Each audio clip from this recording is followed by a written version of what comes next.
Əla, süper. Dediyim kimi, bu gün AI agentlərdən davam edəcəyik. Keçən dəfə mənə görə tanışlıq oldu, mənalarını başa düşdük. Bu gün də yəqin ki, kod yazmayacağıq. Yenə sadəcə mənə lazım birinci mantıqlarını başa düşək. Ondan sonra da layihələr düzəltməyə çalışacağıq. Oldu?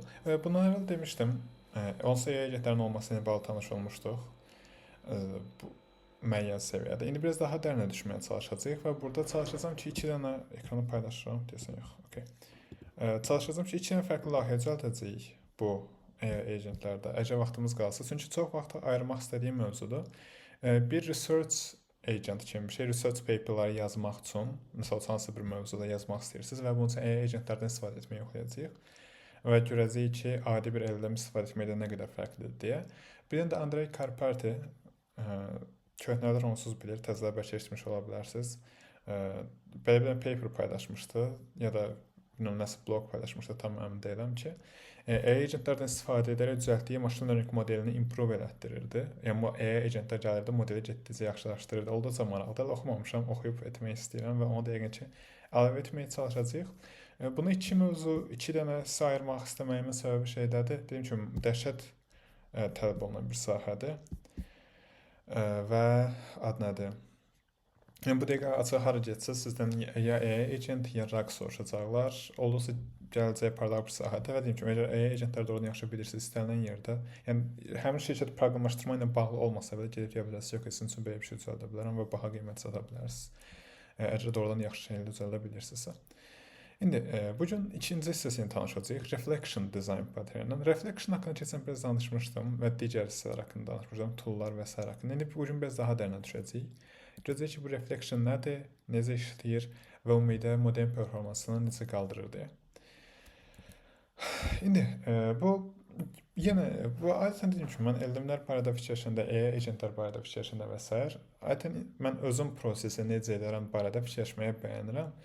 Və mən necə etsəydim mənə daha asan olardı, daha yaxşı nəticə toplaya bilərdim. Ondan sonra zaten koda çevirmək həqiqətən daha yaxşı nəticə toplayır. Misal üçün gəlin e-maildən bir də misal deyək. Deyirsiniz ki, məsələn mail yazırsınız. Doğrudur.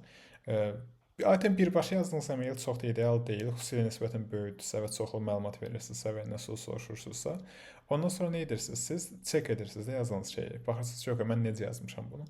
Və ondan sonra baxırsınız ki, burada typo eləmişəm, burada bunu etmişəm və s.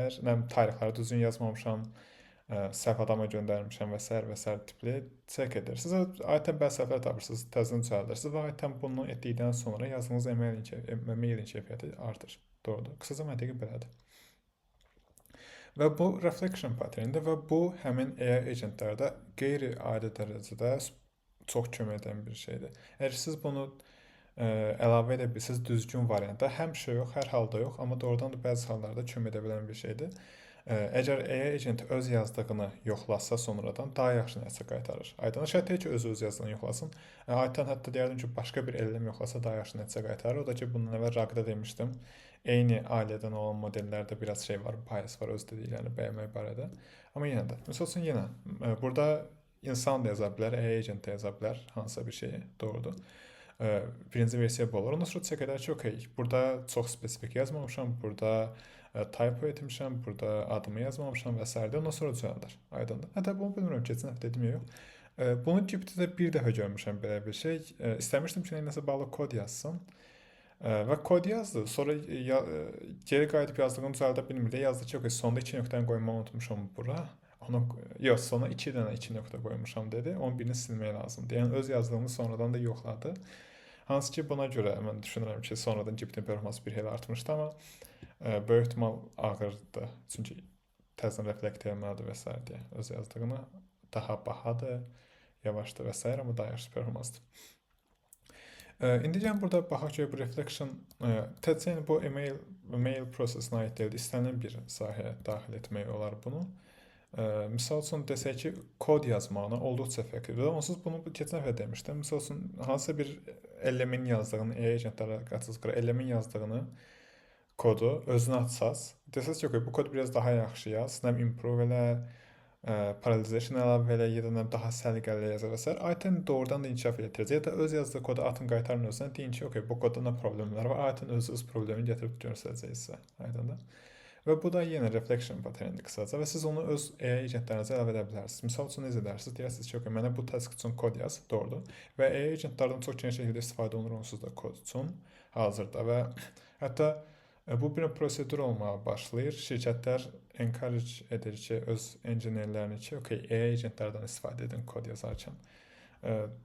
Misal üçün harda var? Hə, deyək ki, burada VS Code'da default halda şey var, Copilot var. Hətta bunun mən adı neydi? Danonda təlimini keçirdim və sair necə effektiv istifadə etmək olar və doğrudan çox effektiv idi. Bəzi tasklar demişdim aylardan həftələrə və günlərə sala bilmişdik. Xüsusilə repetitiv tasklar idi, amma yenə də. Və burada yenə şeydir, demiş şirkətlər aktiv şəkildə bu agentlərdən istifadə etməyə çalışır ki, okay, işlərini sürətləndirə bilsinlər. Bəzən baş ağrısı ola bilər, amma olursa sürətli onsuz özünüz də kod yazanda görürsünüz ki, yəni qaçılmazdır istifadə etmək. Mən də gündəlik şəkildə istifadə edirəm işimdə, hansı ki sevmirəm, amma vaxt limiti və s. nəzərə alsaq şeydir, effektivdir. İndi burada hansı hissələr var idi? Necə istifadə edəcəksiniz? Deyim kimi, deyəcəksiniz ki, mənə bu ilə bağlı bir dənə kod yaz. O birinci kod yazır.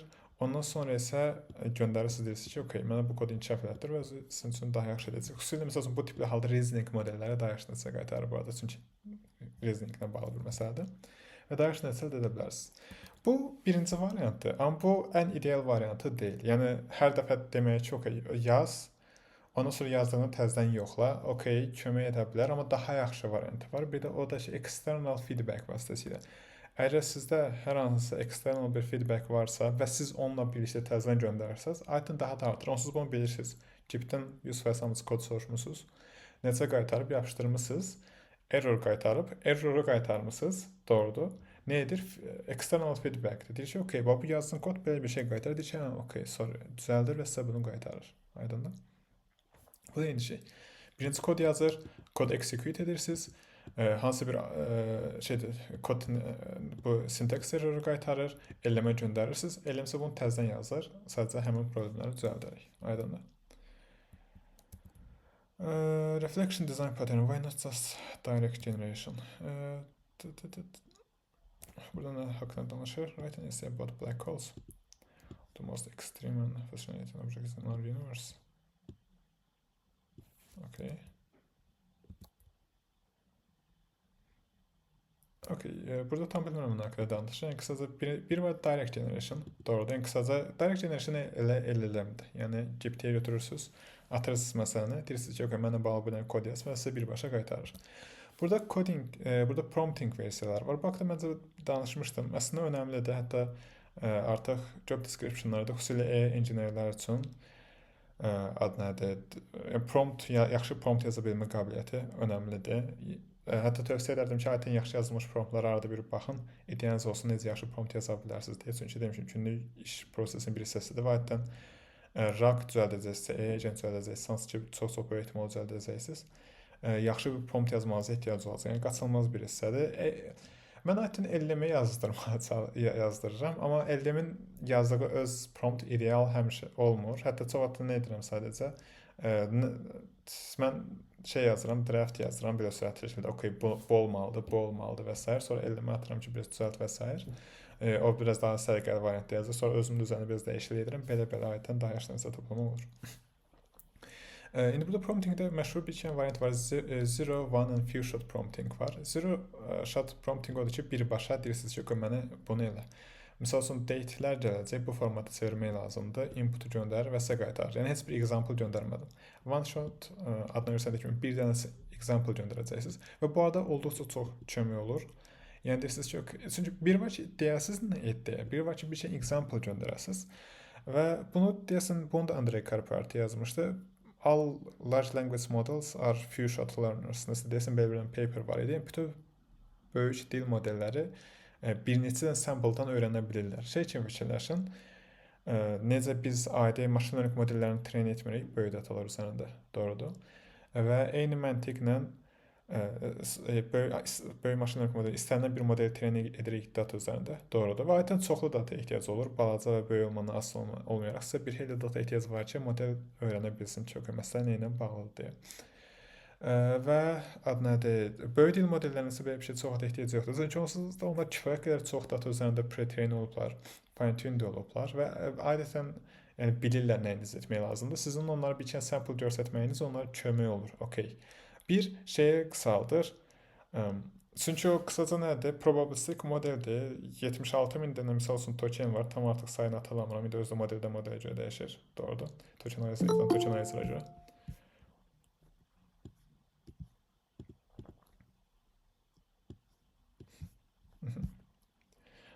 Və ehtimal verir hər birini. İndi siz bura sample göndərəndə sadəcə qısaca həmin o düzgün tokenlərin bir növ ehtimalını artırır. Çünki nə edir? Orada attention'ını götürür, əlaqəli hissələri tapır, odur budur və s. Qısaca məntiqi kömək olan bir şeydir və xüsusilə və məsələ adətən çox sadə bir şeyə ehtiyacınız olmaya bilər, amma məsələ kompleksləşdikcə adətən bu tipdə bir şey etmək olduqca kömək olur. Məsəl üçün mən hazırda tibbi sahə üzərində işləyirəm deyə iş yerində. Adətən nə qədər 10-15 arası şey yazmışam. Sample qeyd etmişəm və kömək olur. Çünki orada spesifik кейslər var və başa təzə prompt sözlə kifayət etmir izah etmək, sample'ları seçməyə kömək olur. Yəni bu tipdə prompting üsullarını bilməyiniz yaxşıdır. Zero shot. Okay, indi gəlin reflection görək doğrudan da effektivdirmi? Reflection onsuz da test olunub bunun əvvəl bir neçə datasetlər üzərində və adətən doğrudan da performansı kömək olur. Misal üçün, burada görmür, reflection consistently outperforms direct generation on a variety of tasks. Yəni, müxtəlif tasklarda olduqca effektivdir. Burada müxtəlif modellərdə gəlin bir dənəsinə baxaq. Misal üçün, GPT 3.5, bu rəngini adını bilmirəm, amma ki, bu ən soldakı deyək, doğrudur. Bu modelin öz keyfiyyətidir, performansı. Ən zəif model seçdim, amma yenə də. Bu model GPT 4 base. Amma sentiment reversal'da daha pisdir, maraqlıdır. Bir çox məsələdə daha pisdir deyəsən. Bilmirdim, maraqlıdır. GPT 3.5 deyəsən GPT 4 base'dən daha yaxşı nəsə göstərdirmiş. Görürsən niyə? Şeydir, riyaziyyata fokuslanıblar. Koda fokuslanıblar deyəcəkdim. Koda da çox fokuslanıblar. Riyazi səhətdə yaxşıdır. Code optimization da daha yaxşıdır. Və master da yaxşıdır. Okay, yəni sadəcə fokus öyrətdikləri data ilə bağlı bir şeydir. Önəmli deyil.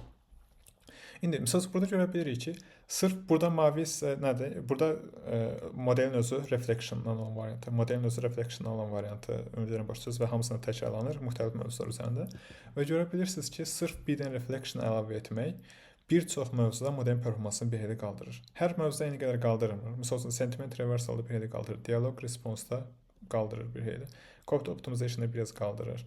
Readability-də qaldırır. Mass reasoning-də heç nədən razı qalar. Deməli, acronym generation kömək edir. Constraint generation kömək edir mənə qədər. Aydındır. Yəni sizin bu tipdə reflection əlavə etməyiniz modelə olduqca effektivdir və çox dişinizə yarayacaq. Yenə deyirəm, buna əlavə etməyin yerləri var. Hər yerə götürüb reflection əlavə edə bilmərsiniz. Çünki hər dəfə adətən düzəldəcəyiniz pipeline bir dənə LM stepindən aid olmur. Çoxlu, böyük bir pipeline düzəldirsiniz, onun üçün zaten RAG sistemləri düzəltmək və agentlər düzəltmək çətindir. Çünki böyük bir pipeline düzəldirsiniz. Həm deterministik sistemlər belə deyildi ya, əslində onlar üzərində işləmək biraz mürəkkəbdir və modeldə nə edəcəyini tutmaq da çətindir. Orada analiz eləməkdir, səhvləri düzəltməkdir, problemin harda yaşandığını başa düşməkdir, promptu düzəltməkdir, datanı dəyişdirməkdir, retriever'ı dəyişdirməkdir və s. deyə çoxlu müxtəlif hissələrdən ibarətdir. Və siz hər yerdə reflection əlavə edə bilmərsiniz, çünki yavaşladacaq. Aydın, siz əslində analiz eləməlisiniz. Əslində burada harda slaytlarda falan olmalıdır. İndi o haqqda danışaram. Okay, elə burada məsəl üçün qeyd olunub, hansı tasklarda reflection daha yaxşı işləyir deyə. Məsəl üçün, HTML table generation'da kömək ola bilər. Məsəl üçün, JSON generation'da əgər mürəkkəb bir JSON şey yaradacaqsınızsa, orada belə çox nested bir JSON faylınız varsa, çox şey ola bilər, modelə çətin ola bilər, nəyisə miss edə bilər, orada reflekt etmək kömək ola bilər sizə. Hətta misal üçün, gəlin yeni bir işləm bir misal deyim. Deməli, bizdə indi etməyə çalışdığım hissə o elmin, o patologistlərin, o həkimlərin deyək, tam bilmirəm onu çevirim, yazdığı şeylər var, heyvanları, dərman içsizdir. Okey, pis səslənir, amma yəni, necə bir təsir olduğunu götürüb qeyd edirlər dəftərə.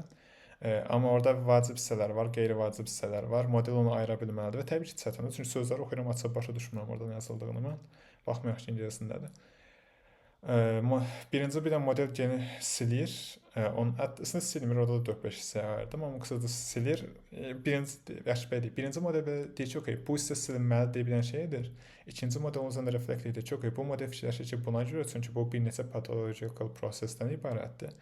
Ona görə o bir model deyir ki, okey, doğrudan da bu bir neçə patological prosesdən ibarətdirmi və əgər elədirsə, silir. Yəni birinci model qərar verir ki, neçə nədir. İkinci model də baxır ki, bu model doğrudan da məntiqlimi deyə və doğrudan da performansı müsbət təsir göstərir. Aydındır. Yəni bu tipdə şeylər etmək sizin işinizə yaraya bilər. Misal üçün missing steps'i tapa bilər, doğrudan effektivdir. Name has unintended meaning or hard to pronounce. Misal üçün deyək ki, modelinizi istifadə edə bilərsiniz, sizin üçün domain adları generate etsin, doğrudur. Və ikinci modeldə gəlib baxaq, okey, bizdə model bu şəkildə adlar generate elədi və siz də baxarsınız ki, okey, doğrudan da bunlardan hansılar yaxşıdır.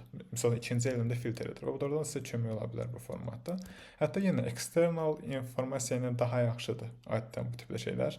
Birincisi misal üçün bu elim adları generate edər. İkinci eləmədə prompt yazarsınız ki, okey, bunlar arasından mənə onları seç ki, nə bilim, yaxşı təhfiz olunur, yaxşı yadda qalır, belə çox uzun deyil və s. və s. İndi bilmirəm, domain adlarını düzəldəndə nələr fikirləmək lazımdır, amma bunları nəzərə alaraq, okey, mənə top 3-lüyü seç və s. deyək ki, bu tipdə bir şey edə bilərsiniz. Aydındır. Yəni, misal üçün, ancaq bu short listə uyğun gələn adları seç. Bu kriteriyaları. Short listədə, daha doğrusu. Consider whether its name might mean something negative in other languages. Okay, misal üçün bir ellem digər ellemin yazdığını yoxlaya da bilər. Yanlış nəsə deyibmi deyə, kobot nəsə deyibmi deyə. Adətən bu production geniş şəkildə istifadə olunur. Ən sonda bir gərc ellem qoyurlar. Deyək ki, müştəriyə cavab verməlidir və s. deyə. Sonda bir ellem yoxlayır ki, okay, bu adam bunun əvvəlki ellemin dediyi şey okeydirmi? Kobot nəsə danışmayıb, hansı kobot bir söz işlətməyib. Əgər elədirsə, qaytar geri təzədən yazsın, misal üçün. Bu tipdə şeylər üçün də istifadə olunur. Yəni, bunlar hamısı reflection'da və olduqca effektivdir, deyim kimi. Deməli.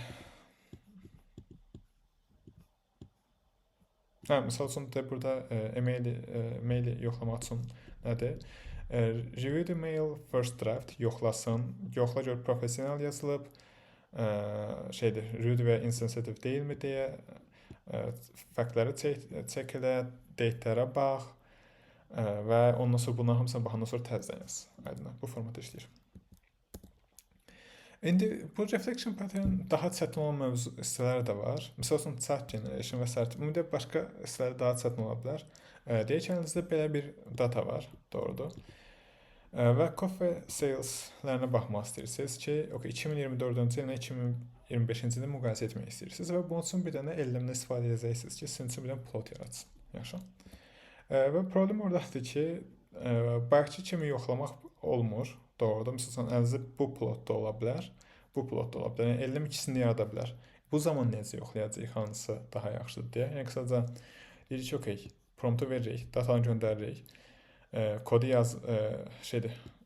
yazır, kod execute edir, yaradır.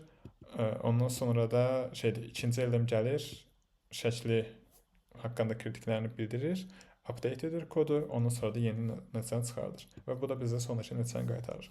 Sadəcə burada biraz daha mürəkkəb ola bilər, hansı daha yaxşıdır deyə. Çünki bayaqçında okey, text göndəririk, doğrudur. Bu tipli halda hansı daha yaxşıdır demək əslində problematikdir. Biraz indi onu deyəcəm nəyə görədir. Bu səhvdə oxum görüm nə yazıblar. Reflection with different elements. Okey, sadəcə necə prompt yazmalarına bağlıdır. Okey, istifadəçinin sualına uyğun bir dənə prompt yaz, bir dənə kod yaz ki, vizuallaşdırsın. Sonra deyəsiniz ki, okey, bu sadə bir dənə ekspertsiz və bu vizuallaşdırma barədə bir dənə konstruktor, bir dənə feedback yazmanıza ehtiyac var.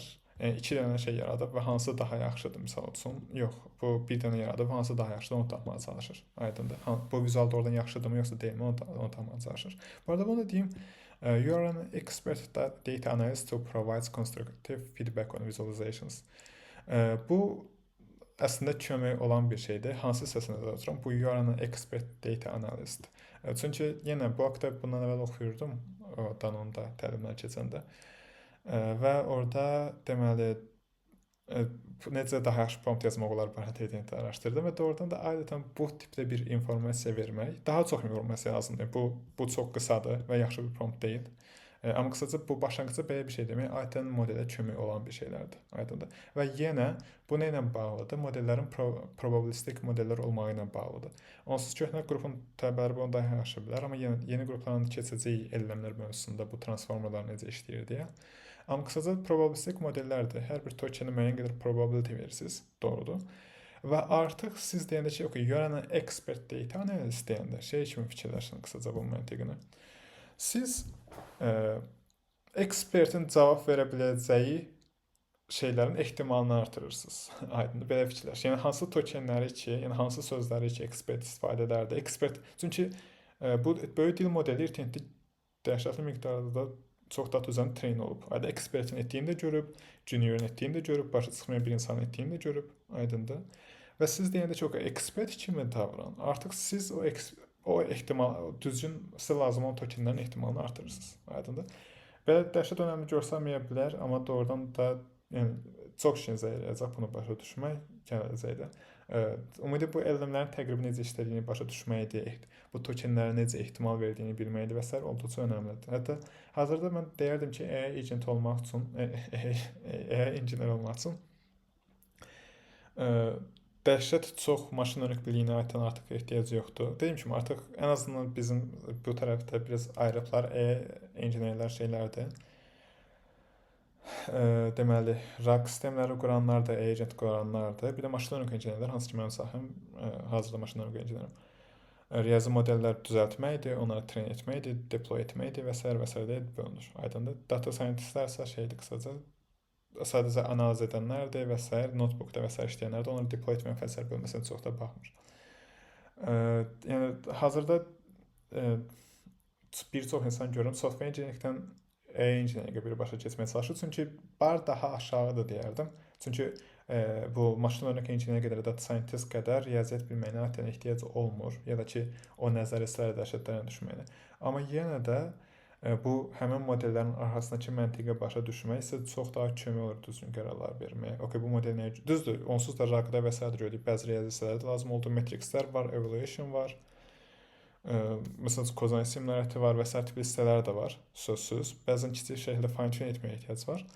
Amma yenə də bar biraz daha aşağıdır, belə fikirləşin. Amma yenə də riyazi modellərin arasındakı məntiqi başa düşməyə nə etməyə çalışırsa, olduqca çox kömək olur. İndi demin bir də saniyə su içim.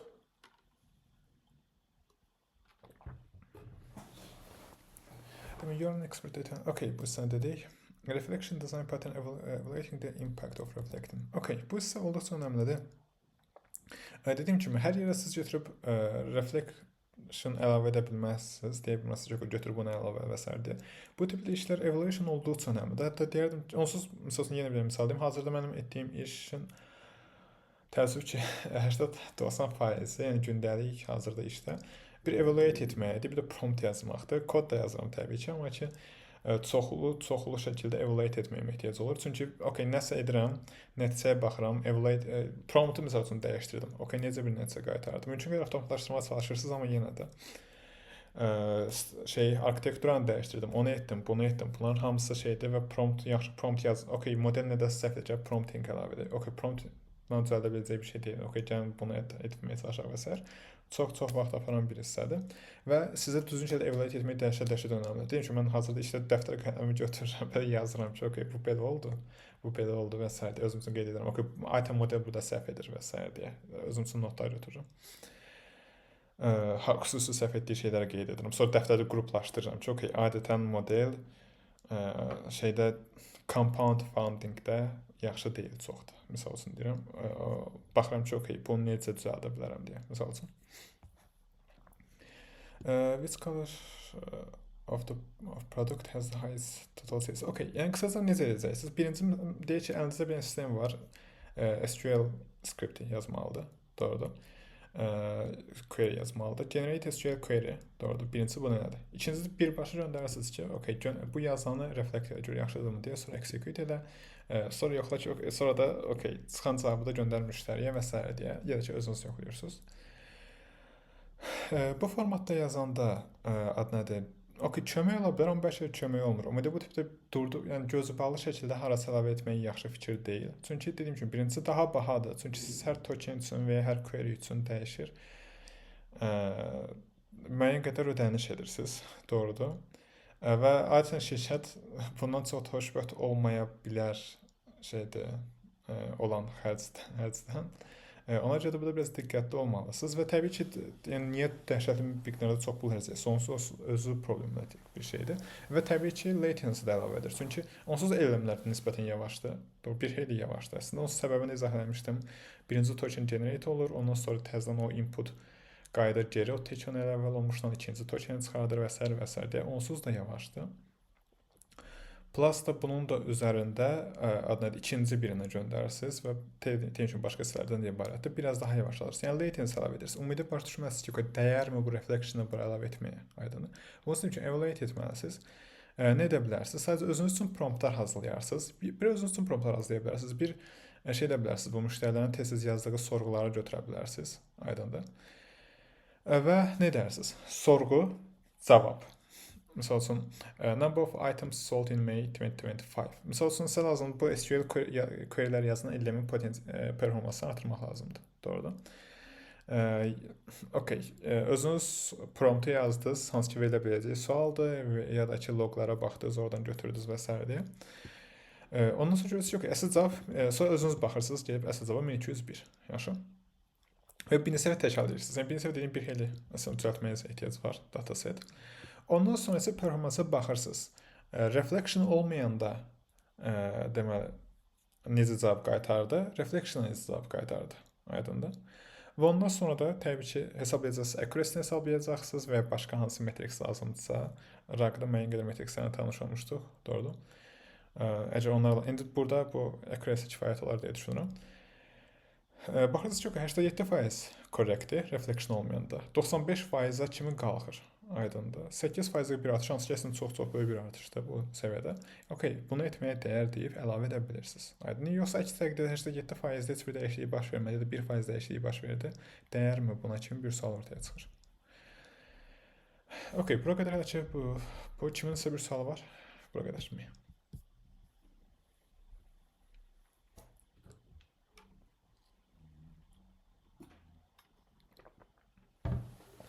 Okay, düşünürəm ki, yoxdur deyə. Misiniz, sadəcə bir neçə sample seçib cavabların üstə düşüb düşməməsi ilə ölçə bilirsiniz ancaq. Necə? Burada accuracy-ni ancaq bir neçə sample seçib, yəni sample data seçib cavabların üstə düşüb düşməməsi ilə yoxlamaq olar. Sample nə deyinizə görə dəyişir. Özünüz də yarada bilərsiniz əllə. Hazır da götürə bilərsiniz. Misal üçün necə hazır götürərsiniz? Deyək ki, müştərilərin yazdığı promptlara baxarsınız və sonradan sizdə feedback varsa, misal üçün, ya da ki, sonradan necəsə əsl cavabı götürürsünüz, ardınız tapa bilirsinizsə, həmin data üzərində gedərsiniz, aydındır. Amma ki, adətən... Yəni, başqa metrika yoxdur da, ancaq... Necə? Yəni, başqa metrika yoxdur da, bunun performansını ölçmək üçün belə deyək. Var, başqa elmlərdən istifadə edə bilərsiniz ki, okay, misal üçün, cavaba nə qədər... İndi dəyişir hansı sahədə təbii ki. Misal üçün, sizə lazım müştərilərə cavab verən bir elmdir, doğrudur, sualları yönləndirmək üçün və s. Başqa elmlərdə adətən istifadə olunur. Məsələn, baxmaq üçün ki, okay, düzgün şeydən istifadə elədimi, düzgün şeydə cavab verirmi və s. deyə istifadə olunur. Amma ki, indi burada spesifik hissələr var. Bəzi hissələrdə başqa bir elmdən istifadə edə bilirsiniz cərc etmək üçün. Bəzi hissələrdə isə yox, belə bir şey etməyinizə ehtiyac olacaq. Yəni, belə bir dataset hazırlamalısınız.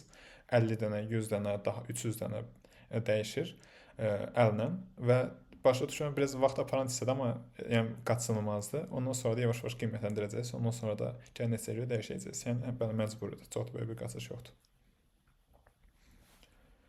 Aydındır.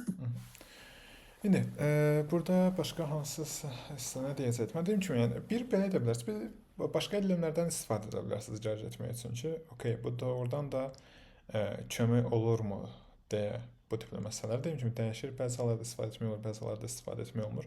Məsəl üçün deyək ki, mənim sahəmdə hazırda orada tipli sahədir, doğrudur. Elləmlə isə bir data generate edir və onu başqa bir elləmlə yoxlamam heç yaxşı bir ideya deyil hazırda. Çünki başqa bir elləmin doğru deyib deməyəcəyindən də əmin deyilik. Çox sahənin özü biraz qarmaşıqdır. Yəni cavab tapmaq çətindir. Başqa bir elləmdən istifadə etmək olar, amma o elləmi belə evaluate etməyə ehtiyac olur. Biraz qarmaşıqdır. Əgər bir elləmdən istifadə edirsiniz, cavab çıxardır. Başqa elləmlə onu yoxlayırsınız. Adətən oxuy ola bilir. Amma bəzi hallarda o sizin cavabınızı yoxlayan elləmi də yoxlamanıza ehtiyac olur. Yəni biraz şeydir. Onun üçün hazırlamanıza ehtiyac olur bir çox halda. Yəni burada nəsə haqqında danışacaqdım. Can you measure which charts is better with uneval? Okay. Yəni bu formatda bizə nəticə qaytarır və yenə biz də özümüz nəsə hazırlayıb görə bilirik ki, okay, nə qədər yaxşıdır və deyim ki, adətən əllə hazırlamaya ehtiyac olur. Və hətta yəni deyim ki, mən adətən əllə orada SME-lər əllə hazırlayır, ondan sonra SME modeli run edirəm, gələn cavablara baxıram, recall precision-ı hesablayıram, ondan sonra göstərirəm ki, okay, necə bir nəticə baş verdi. Ondan sonra da bilmirəm, bəyəndilərsə qalır, bəyənmədilərsə biz dəyişiklik etməyə ehtiyac qalır. İndi bu daha dəqiq cavablardadır. Aydın belə 100%-lik bir dənə cavab varsa, məsəl üçün yazılan kodun keyfiyyətidir, kod düzgün şey edirmi deyə və s. adətən özünüz hazırlamalısınız bunları. Bir də var, amma məsəl üçün daha subjektiv tasklarda isə adətən başqa elləmdən istifadə edə bilərsiniz. Yaxşı. Məsəl üçün hansı ki, bu da sizin o başqa deyiliniz sualına bir növ cavabdır. Deyək ki, okay, bu səfər sistemi bir vizual düzəltmək istəyirəm. Bu yaradır, ondan sonrası ikincisi şeydir. Amma problem oradadır ki, burada necə deyəcəyik ki, hansı yaxşıdır deyə. Doğrudur, burada biraz daha problemli ola bilər. Məsəl üçün mən bunu can you measure which chart is better with an evaluation? Hansı chart daha yaxşıdır və s. tipli məsələlərdə. Bunu kodla yoxlamaq və s. çətindir. Açığı. Məsəl üçün mən burada kod istifadə edə bilərəm. Əsləcə şey edərəm. Əlimdə suallar var, onların cavabları var. Doğrudur. Ondan sonra isə sadəcə okay, avtomatlaşdıraram, birinci elemi run edərəm. Görürəm ki, okay, neçə faiz korrekt topladı. Sonra isə onu reflection-dan olan variantını da əlavə edərəm, onu run edərəm. Okay, bunu kodla avtomatik şəkildə yoxlaya bilərəm. Doğrudur. Mənim sadəcə hazırlamalı olduğum hissə input və output hissəsidir. Və belə yenə də bitir. Amma məsələn, burada input və output hissəsini hazırlamaq olmayacaq təəssüf ki, belə bir məsələdə. Çünki yenə mən burada output olaraq nə qoyacağam deyə bir sual çıxır ortaya. Bunda adətən nə edə bilərsiniz? Bu tipli hallarda isə başqa bir elləmdən istifadə edə bilərsiniz. Gəl kimi, hakim kimi. Ki, okay, yoxlasın ki, nə qədər yaxşıdır deyə ad nədir? Hansı daha yaxşıdır deyə. Misal üçün deyirsiniz ki, okay, bu plot var, bu plot var. Deyək ki, bu reflection-dan sonra çıxan variantdır, bu da reflection-sız variantdır. Aydın. Yəni bu mən 1000 dənə data hazırlamışam. Doğrudur. Bunu kodla avtomatlaşdıra bilmirəm. 1000 dənə də bir-bir yoxlamaq biraz başarısı olardı. Avtomatlaşdırmaq istəyirəm. Başqa bir elləm artıq gəlib yoxlayır. Amma burada misal üçün bunun da öz problemləri var. İndi bu haqqda danışacağam. Gələrəm, başqa bir elləmdən istifadə edirəm ki, gəlib mənim üçün yoxlasın ki, nə qədər yaxşıdır deyə. Oldu? Problem buradadır ki, belə bir hissə etdikdə LLM adətən çox da yaxşı deyil müqayisə etməkdir və qiymətləndirmək də ümumiyyətlə çox yaxşı deyil. Bilmirəm, əgər LLM-dən bundan əvvəl nəyisə qiymətləndirməyi yoxlamısınızsa, bilmirəm, yazılım kodun keyfiyyətini qiymətləndir, yazılım məqalənin keyfiyyətini qiymətləndir və s. Bir neçə dəfə açsız az qala hər dəfə fərqli cavab qaytaracaqsınızsa, yəni LLM-dən nəyisə qiymətləndirmək də yaxşı deyil. Aydın. Və hətta qiymətləndirməkdən qırağa LLM-dən nəyisə seçmək də belə yaxşı deyil. Məsələn, iki dənə şey göndərsəz ki, okay, birinci yaxşıdır, yoxsa ikinci yaxşıdır, model hər dəfə soldakını seçir. Yəni həmişə birincini seçir. Çox halda modellərdə bias var ki, birinci. Həmişə olmasa bir çox halda birincini seçir. Hansı ki, mən düşünürəm ki, burada mənim də biraz günahım ola bilər. Yəni mən dedim, o GPT-də və s. orada bəzən cavablar çıxır, iki dənə variant çıxardır, iki dənə cavab output çıxardır. Çünki sizcə hansı yaxşıdır deyə. Təbii ki, heç vaxt oxumuram onu və hər dəfə mən də soldakını seçirəm. Avtomatik olaraq bir dəfə belə sağa seçməmişəm.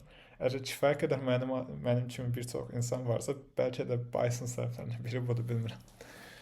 İndi anyways. Ad nədir? Modellər bu tipdə bir şeydə yaxşı deyil. Yəni götürüb demək ki, okay, hansı yaxşıdır deyə də qiymətləndir demək də yaxşı deyil. Aydın bir çox model A və B versiyası A-nı seçməyə qarşı daha meyillidirlər.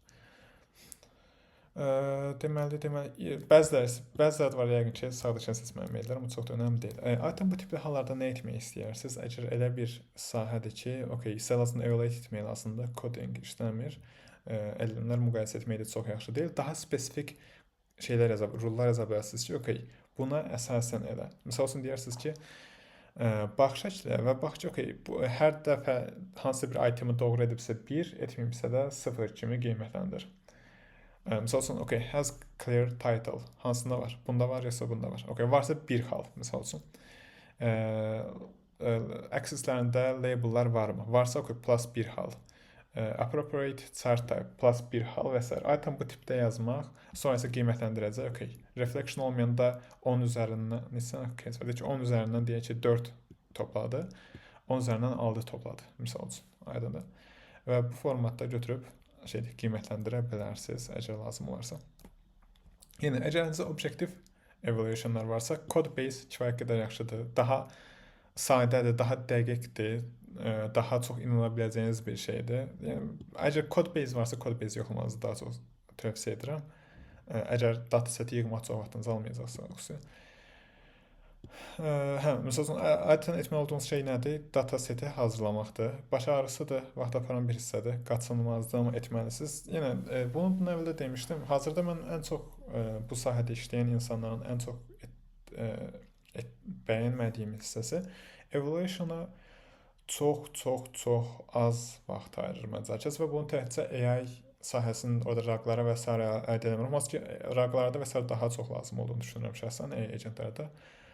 Amma digər sahələrdə də, məsələn, hansı bir yazıcı model düzəltmisinizsə, onlara yaxşı evaluate etmək doğrudan da dəhşət çox önəmlidir. Baxmalısınız siz orada, okey, ümumidə overall accuracy-ım yaxşıdırmı, ya da ki, o biri metrikslər, hansı metriks lazımdırsa, onlar yaxşıdırmı, müxtəlif qruplar üzrə yaxşıdırmı, computer vision üzərində işləyirsinizsə, okey, axşam olanda yaxşı işləyirmi, planı olanda necə işləyir, okey, hansılarda hansısa bir qrup, overall performansı yaxşıdır, amma hansısa bir spesifik bir qrupda pisdir, ya da ki, özünün performansı yaxşıdır, amma səhv edəndə özündən əmin şəkildə səhv edir və s. deyək ki. Bunların hamısı əslində çox önəmli hissələrdir və burada da olduqca önəmlidir. Çox vaxt aparan hissədir. Heç kim dataset hazırlamaq bəyənmir, mən də dahil. Amma ki, etməli olduğumuz şeylərdən biridir. Və burada isə subjektiv bir şeydirsə də, misal üçün, o şəkillər olsun, elmin qaytardığı cavabın nə qədər polite olduğunu yoxlamaqdır, ya da ki, nə qədər düzgün olduğunu yoxlamaqdır və s. Bu tipli hallarda isə elmlərdən istifadə edə bilərsiniz as a judge. Yaxşı.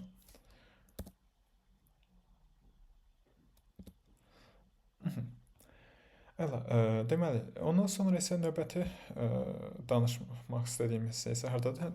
Return on investment on prompt engineering.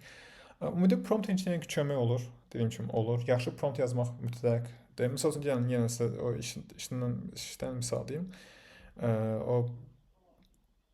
Bizdə bir dənə nəsə düzəldiblər, o indi üzərində işlədiyim hissə. Onların yazdığı prompt 78% idi. Aydın, performansı pis deyildi. Mənim yazdığım çıxartdı onu 93%. Aydın oldu. 78% idi də, səhv etmirəmsə. Okey, anyways.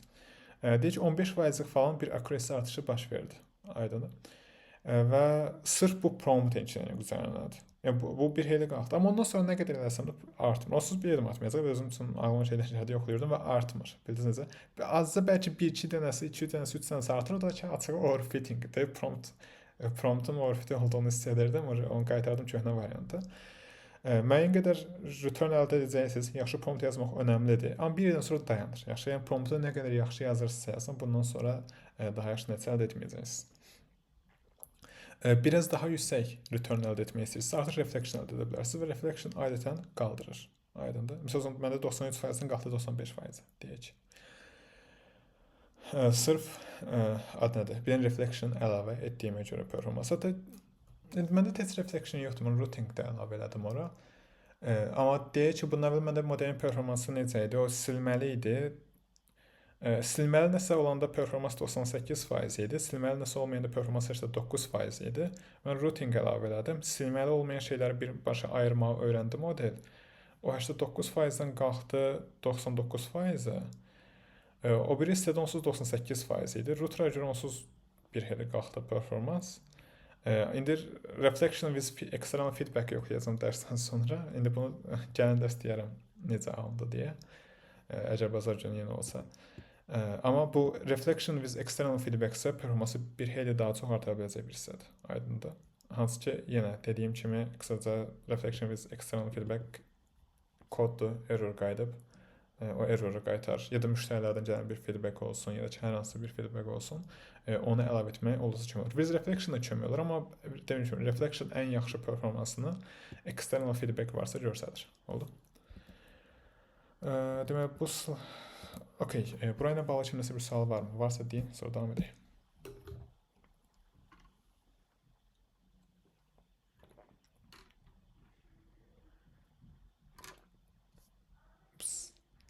Söndürdü. Ups.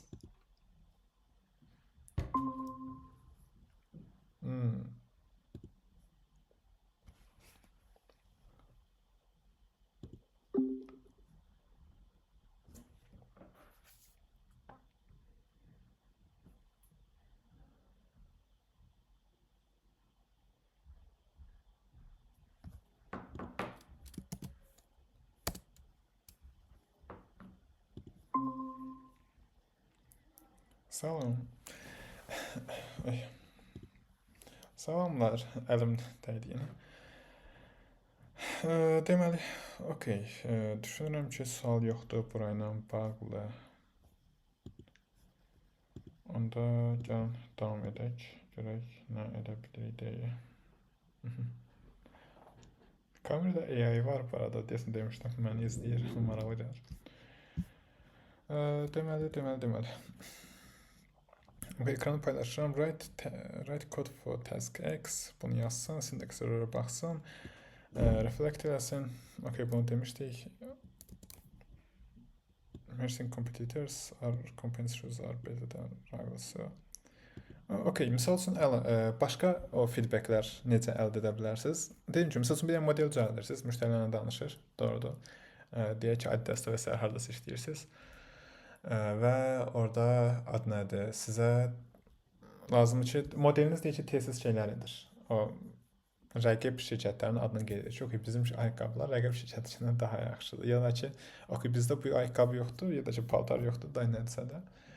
O rəqib şirkətdə var, gedib oradan link atır, misal üçün. Doğrudur. Belə problemlər baş verə bilər. Nə edə bilərsiniz? Sadə bir Python kod yazarsınız ki, okey, orada bir dictionary adarsınız, rəqib şirkətləri qeyd edərsiniz. Sonra çıxan neçə sayarsınız.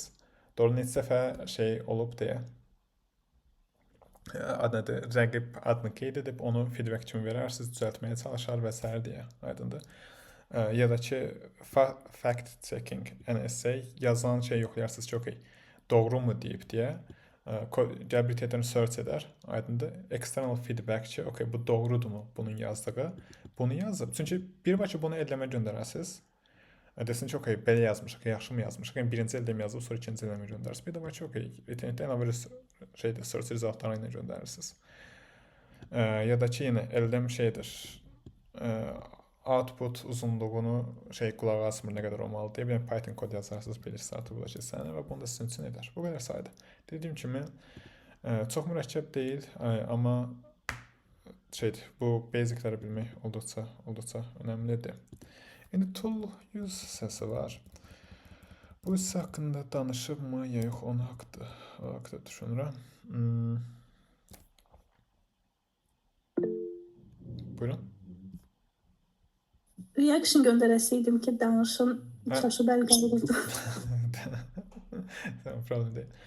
Okey, indi gəlin biraz başlayaq. Burada deyim ki, agentlər biraz çoxdur. Bu arada hələ dərs proqramını tam olaraq hazırlaya bilməmişəm agentlər üçün. Çünki çox vaxt ayırmaq lazımdır. O qədər vaxtım yoxdur. İşinə bağlı yazmalı olduğum kodlar da çoxdur.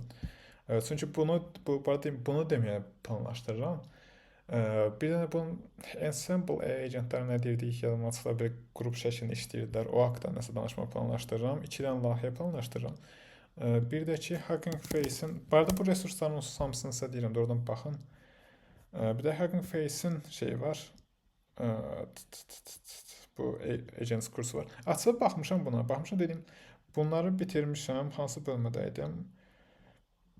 Landgraf bölməsindəyim. Sizə biraz sıxıldım açığı. Amma çoxdan buradaydım, o yadıma çıxıb. Çalışacağım ki, bunlara da baxım hamısını əlavə etməyə çalışaram təzədən. Amma agentlərlə bağlı sadəcə yenidən deyirəm, olduqca çox resurs var. Hazırda dəhşət populyar bir mövzudur. Hətta deyərdim ki, bütün proqramlaşdırmanı götürün hər yerini. Backend, frontend, onsuz AI bu dəqiqə ən məşhur sahədir. Amma AI agentlər dəhşət, sadəcə hamının istədiyi şey AI agentlər. Təəssüf ki, iş veb saytını paylaşa bilmirəm. Orada bütöv şirkətlərin axtardığı şey görmək olur da. Hamı sadəcə AI agent axtarır. Buradan da əlavə olaraq resurslara baxa bilərsiniz. Maraqlı görürsən, əslində bunu bitirməliyəm. Okay, çalışacağam ki, bunu da bitirim. Burada da maraqlı hissələri var əslində. Okay, bunu da bitirərəm. Anyways, okay, indi tools use barədə biraz danışaq. Görək nələrdir deyə. Okay, ümumiyyətlə AI agentlərdə nələr olur? Bir dediyim kimi, agentik sistem qurursunuz. Yaxşı. Yəni bir elm gəlir, o bir elmə göndərir, orada routing baş verir, bu olur və s. Bir də ki, ən əsas hissələrindən biri toolları olur, alətləri olur. Yaxşı. Və siz elmə əlavə alətlər verirsiniz ki, sizin üçün nəsə eləsin deyə. Və adətən yenə alətlərlə elm çox da effektiv şəkildə işləyir. Yaxşı. Əslində insan kimi fikirləşin. İnsana real sual verə bilərsiniz, insana kalkulyator verə bilərsiniz və sonra real sual verə bilərsiniz. Aydındır. Ya da ki, insana saat soruşa bilərsiniz, insana saat verib saat soruşa bilərsiniz. Misal üçün, bilmirəm, bəlkə çox da yaxşı example'lar olmadı, amma ümidvarım məntiqi başa düşdünüz. İndi misal üçün, bu sadə bir misal üzərində görsədək, bu toollar nədir deyə başa düşə bilərsiniz deyə və bununla çox maraqlı şeylər düzəltmək olur. Elmdən soruşa bilərsiniz ki, vaxt nədir deyə. Aydın. Əgər sadəcə elmdirsə, elm sizin o sualınızı cavab verməyəcək. Yaxşı. Əgər heç bir alətə akses yoxdursa, ümid edirəm cavab verməyəcək. Verə də bilər, amma özündən atacaq adətən ki, okay, saat budur, hansı ki heç vaxt doğru deyil. Əgər internetdən baxmadırsa, çünki elmlər əgər əlində bir xüsusi bir şey yoxdursa, elə şeyləri çək edə bilmir. Yəni, yoxlaya bilərsə elmə deyəsiz ki, okay, şey yandırın, deyək ki, okay, mən üçün vaxt saymağa başla, nə qədər vaxt keçsə və s. deyə özündən bir rəqəm atacaq ortaya. Amma siz elmə akses tool verə bilərsiniz və həmin elm həmin toollara request göndərə bilər, istifadə edə bilər deyə. Əslində request göndərməkdir, amma yenə də. O həmin toolları istifadə edə bilər. Coding toolları olsun, internetə akses olsun, bu tipdə şeylər verə bilərsiniz. Aydındır. Misal üçün, siz elmə belə bir şey verərsiniz ki, okay, bu nə edəcək? Ayda Python kodudur. Sizə indiki vaxtı qaytaracaq. Doğrudur. Və siz elmdən belə bir şey soruşanda qısaca baş verəcək nədir? Elm necəsə gedəcək, həmin toolu çağıracaq və istifadə edəcək. Həmin tool istifadə edəcək, yəni kodu execute edəcək bu halda. O cavab qaytaracaq. Qaytaracağı cavabı o conversation şeyinə əlavə edəcək. Doğrudur. Data kimi. Ondan sonra ona da baxıb cavab verəcək ki, okay, vaxt budur deyə. Aydın. Və siz bu təcrübə vaxtla bağlı bir çox şeylə bağlı tool verə bilərsiniz. Onsuz bu dəqiqə GPT-nin özündə və s. müxtəlif toolları var. Doğru. Siz onu sual verirsiniz, internetdən research edir. Nədir internet aksesi var, ona bir tool verilib. Ya da başqa hansısa toolları varmı, bu dəqiqə əmin deyiləm. Amma özünüzdə əlavə toollar verə bilərsiniz və yenə demək olar ki, həmişə verəcəksiniz. Misal üçün, o da necə olacaq? Deməli, simple tool execution, what time is it? Sual verəcəksiniz, yox, vaxt nədir? Hansı vaxtdır deyə. Ondan çox pis tərcümə edirəm mən. Deməli, onun da əlində müxtəlif toollar verəcəksiniz. Aydın get current time kimi. Ondan sonra da o da bunu götürəcək, çağıracaq. Həmin vaxt əlavə olunacaq o conversation historisinə və onlara görə də götürüb cavab edəcək budur deyə. Aydındır. Yəni, şərtlə ki, max bir dənə tool verəsiniz, çoxlu toollar verə bilərsiniz. Hətta bu Danonda göstərdiyim maraqlı hissələrdən biri idi. Misal üçün, artıq hatırlamıram. Deməli, bir dəqiq bunu necə yandırırdılar sağdan. Burada da yenə dəyişdir. Burada dayanmadan dəyişir bu. Misal üçün, bir ay əvvəl belə deyildi. Nə qədər dəyişdiriblər? Maraqlıdır.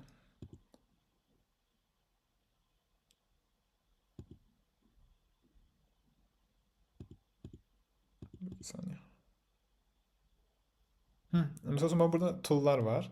Mən burada misal üçün, MCP Atlassian MCP əlavə eləmişəm, Azure əlavə eləmişəm. Misal üçün, GitHub əlavə eləmişdim. Misal üçün, orada işləkçilər üçün bir kəm maraqlı iş görmüşdük. Düzdür, onu sonradan özləri default halda gətirdilər, sağ olsunlar. Amma nə etdik, misal üçün? kod review etmək lazımdır, doğrudur. Hazırda GitHub-ın özündə var, amma mən onu onlar üçün düzəldəndə yox idi. Qısaca nə baş verirdi? Götürürdü, GitHub-la birləşdirirdik bunu o toollar vasitəsilə. Yəni bir MCP yaradırdıq, bir tool yaradırdıq, belə MCP haqqında danışacağam. Gedirdi, check edirdi, nə qədər yaxşıdır deyə və s. deyə. Ondan sonra da okay, approve belə edə bilirdi və s. tipli şeylər eləmək olur. Ya da ki, misal üçün ad nədir? O Jira-da tasklar qeyd olunub. Doğrudur, Jira-ya getməli deyil. Tool vermişdik burada. Gəlirdi, taskı oxuyurdu. Hətta şey deyirdik, biraz yox, test edirdik, maraqlı olsun deyə. Deyirdim ki, okay, Jira-ya access edə. İndi buraya access yoxdur, doğrudur. Mənə assign olmuş taskları tap, göstərirdi. Baxırdım, dedim ki, birinci taskı eləməyə başla. Yəni heç kod yazmırdım. Qısaca internetdə Jira-ya belə girib baxmırdım. Orada dedim ki, gir ora bax. Mənə assign olmuş taskları tap. Okay, bu taskı eləməyə başla kimi. Yəni olduqca əslində olduqca maraqlıdır. Və bu şeydə Copilot və sair tipli toollarla müəyyən qədər tanış olmanız olduqca effektivdir. Yəni bu AI agentlər olduqca effektivdir. Tövsiyə edirəm açığı. Yəni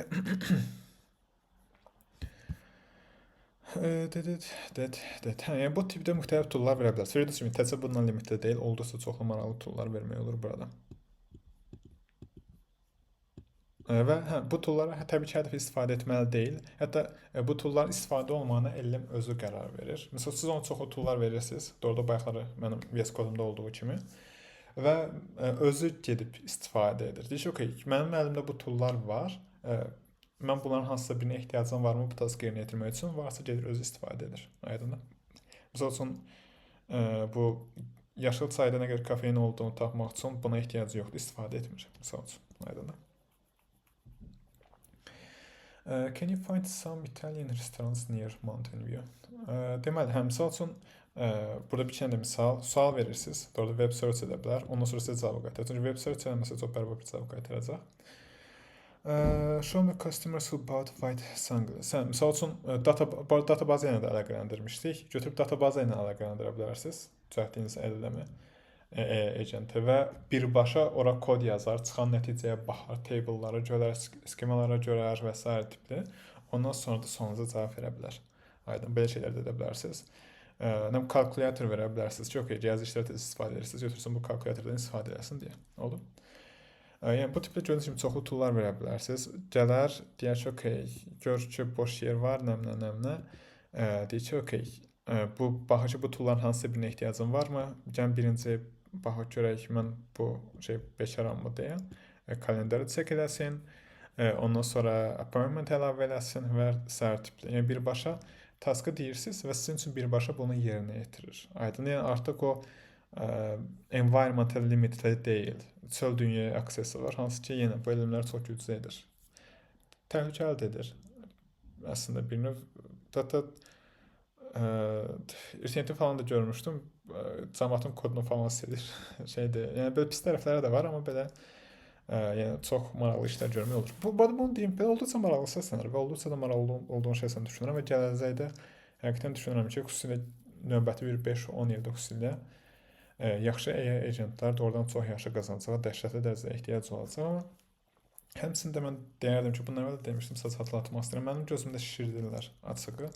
Çünki şirkətlərin bir çoxu, öz şirkətim haqqında overall eşitdiyim qədərilə 60%, 70% falan deyir ki, heç bir return əldə etmirik biz bu agentlərdən. Götürüb tətbiq edirlər, amma çox da bir şey əldə etmirlər. Bunda nəyə görə olduğunu düşünürəm. Bir, AI hype söhbəti var o heç, onun böyük bir təsiri var. Çünki AI hər şey edə bilər, yox.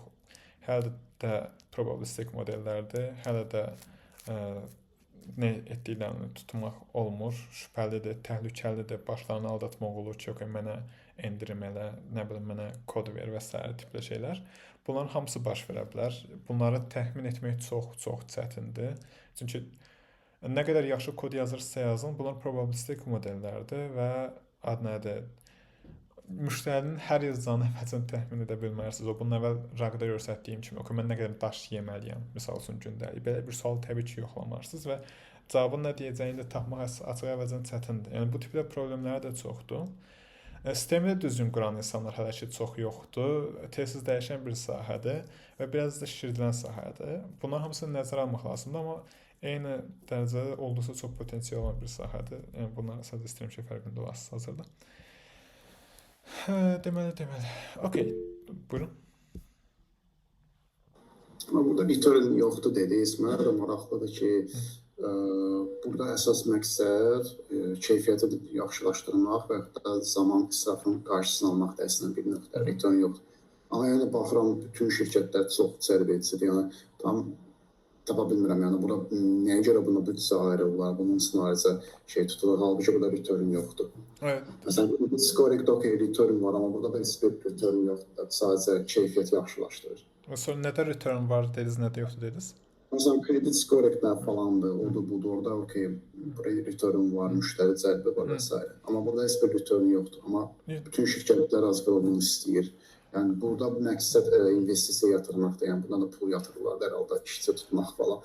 Yəni məqsəd nədir burada? Əslində bu iki dənə fərqli hissədir. Yaxşı, iki dənə fərqli hissədən ibarətdir. Birincisi, hansı bir şirkət bunu tətbiq edirsə, return əldə edəcəyini ümid edir. O qaçınılmaz. Yəni düşünür ki, mən belə bir şey əldə edəcəm. Sadəcə feedback odur ki, deyirlər ki, okey, heç nə əldə etməmişik. Bunun da bir neçə səbəbi. Birinci dediyim kimi, çox şişirdirlər. Xüsusilə də o tech CEO-ları var, o Nvidia-nın CEO-sudur, OpenAI CEO-sudur və s. Olduğundan o Cloud-un CEO-sudur, xüsusilə ayla paylaşdığı şeylər. O qədər çox şişirdirlər ki, bütün şirkətlər deyir ki, okey, gəlin bütün şeylərimi, proqramistlərimi işdən çıxardım. Agentlər onsuz edəcək mənim üçün hər şey və qıraqdan baxanda xüsusilə texnologiyanın çox başa çıxmayan birisinizsə, olduqca cəzbedici səslənir də, götürüb bütün işi avtomatlaşdıra bilirsiniz və çox, yəni bütün işçilərinizi işdən qovun, sizin üçün agentlər bu işi görsün. Çox cəzbedici səslənir. Xüsusilə yenə bu hype çox insanı özünə cəzb edir. Birinci problem oradadır. Yəni return yoxdur deyəndə gözləmirlər onsuz da. İnsanlar bilmir ki, return fikirləşirlər ki, return olacaq. Aydın bu birinci hissəsidir. Və əslində return ola bilər. Yəni sadəcə düzgün tətbiq etsələr. Agentlər mən düşünürəm ki, doğrudan problemləri var, amma qaçınılmazdır. Yəni istənilən bir şirkət mən düşünürəm ki, istifadə etməlidir və şirkətdə fərqi qoymuram. Nə proqramlaşdırma ilə bağlı şirkətləri ümumiyyətləmirəm. Tip sahəsi olsun, satışla bağlı nəsə olsun, istənilən bir sahə olsun, mən düşünürəm, AI agentlər olmalıdır. Çünki çox sürətləndirə bilirlər bəzi işləri, avtomatlaşdıra bilirlər. Xüsusilə təkrarlanan bəzi işləri çox sürətlə avtomatlaşdıra bilirlər. Məsəl üçün, hazırda mənim etdiyim iş bu Novartisdə, əgər insanlar görəsi olsa bu işi 5 il vaxt almalıdır. Aydın, yəni 5 il insanlar buna ayırmalıdır və bu 5 il boyunca insanlar ancaq bu işə fokuslanmalıdır. Qısaca məntiq budur. Amma bizim etdiyimiz o şey bunu 6 aya misal üçün bitirəcək. 5 ildən 6 aya, 5 ildən 1 ilə misal üçün qısaldır və çox daha effektiv edir. Bildiniz necə? Bəs bu raqlar barədə nə deyirlər? Sonra return yoxdur, amma yerində olur. Raqlar? Raqlar da eyni məntiqlə. Ben misal üçün bu olsun Kapital Bank olsun və hansı digər şirkətlər olsun. Orada çoxlu insan götürməlidirlər ki, müştərilərə cavab versin. Doğrudur. Hansı ki, o insanlara pul ödənməlidir və s. Amma artıq raqlarla bunu avtomatlaşdırmaq olur. Yenə, məsəl üçün, biabırçı sitələri var, yəqin ki, hamımız görmüşük o verdikləri biabırçı cavabları elmlərin. Mən xüsusilə hələ onlarla danışanda, indi bilmirəm, hələ də belədir, yox. Bundan əvvəl mən Azərbaycanda olanda Bolt Food tez istifadə edirəm, yəqin ki, tələbələrim yaxşı hatırlayır. Orada bir problem var idi və hər dəfə elmlə, raqla falan danışdırmağa çalışdı. O qədər bərbad cavab verirdi ki, əsəbləşirdim hər dəfə və deyirdim ki, mən insan əlaqə saxlayım. Yəni, pis tərəfləri dəhşət çoxdur. Amma ki, əgər düzgün qura bilsələr və düzgün yerdə istifadə etsələr, biri var ki, 10 nəfər götürəsiniz ki, yox, müştərilərə cavab versin, yavaş cavab versin, odur, budur və s. Bir də var ki, yox, elm gəlsin, birbaşa cavab versin suallara. Yəni, demirəm ki, return olmayacaq demirəm. Adətən hazırda qurduqları sistemlərdə 70% hallarda deyirlər ki, return yoxdur. O dediyim kimi, hər yerdə istifadə etməyə çalışırlar. Fikirləşirlər ki, human in the loop olmamalıdır deyə bir sistemi bəlkə yoxlayıblar, hansı ki, mütləqdir. Yəni, mən düşünürəm ki, misal üçün, o həmin şeylərdə, ad nədir, o deyək ki, cavab verməlidir müştəriyə. Götürə bilərsiniz, müştəriyə tez cavabları hazırlaya bilər, həmin elm.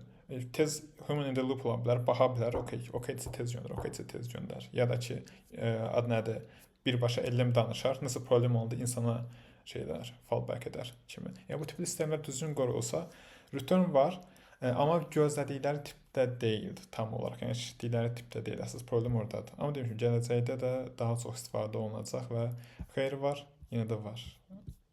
Sadəcə düzgün istifadə etmək lazımdır. Aydın oldu?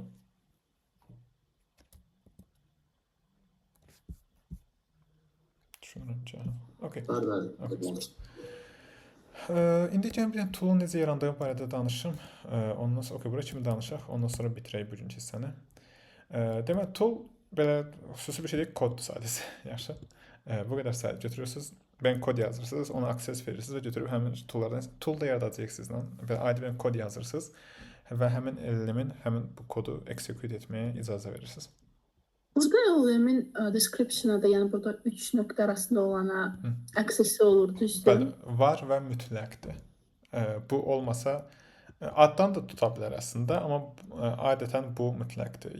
Oxuyur bunu ki, bu nə üçündür və bunu yazmalısınız. Deməli, bu tipli hallarda necə olur? Bir kod yazırsınız, bir funksiya yaradırsınız və LLM-ə verirsiniz ki, bu tool'dur, lazımdırsa bunu çağıra bilərsən deyə. O da gəlir, deyir ki, mənə vaxt soruşdular, gəlin bunu istifadə edim deyə. O da ki, gedir tool'lara baxır, əlimdə hansı tool'lar var deyə. Artıq bu avtomatik olaraq description, əlinə yazmalı deyəsiniz, bu avtomatik olaraq, yəni bunu əlinə yazırsınız, amma bu avtomatik olaraq description-a gələcək, eldən baxacaq ki, bu kod bu işə yarayır deyə. O da götürəcək, run edəcək. Hətta bir belə yazırsınız. Adətən izah etməsi ki, nə işə yarayır? Şeylər də varsa, arqumentləriniz varsa, arqumentləri qeyd edirsiniz. Hansı arqumentlər normaldır və s. deyə description-ı yazırsınız və LLM də gəlir, həmin tool'dan istifadə edir. Bu qədər sadə.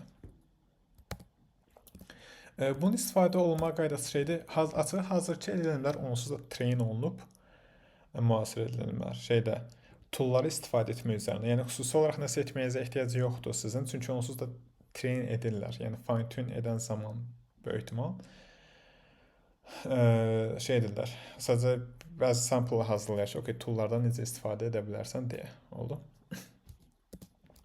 Amma ümumiyyətlə daha yaxşı ideyiniz olsun deyə burada bir misal göstərəm necə işləyir deyə.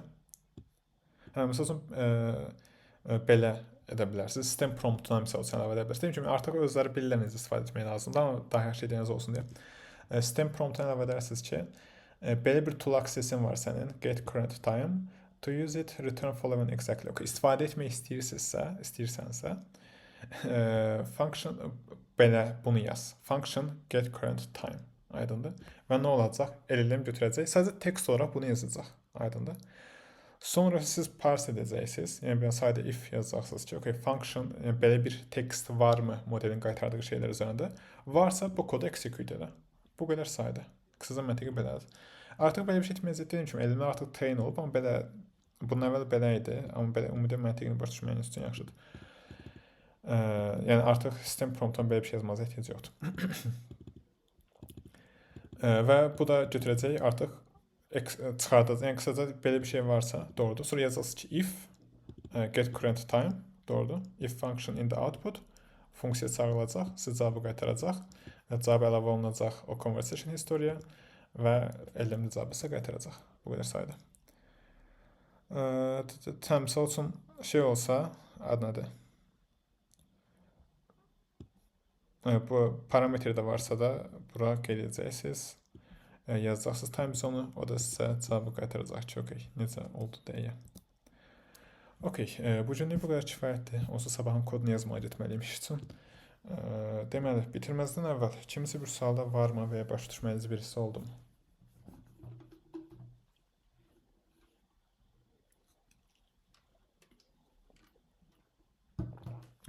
Onu düşünürüm ki, yoxdur. Sağ olun, özünüzə yaxşı baxın, gəliniz görüşərək.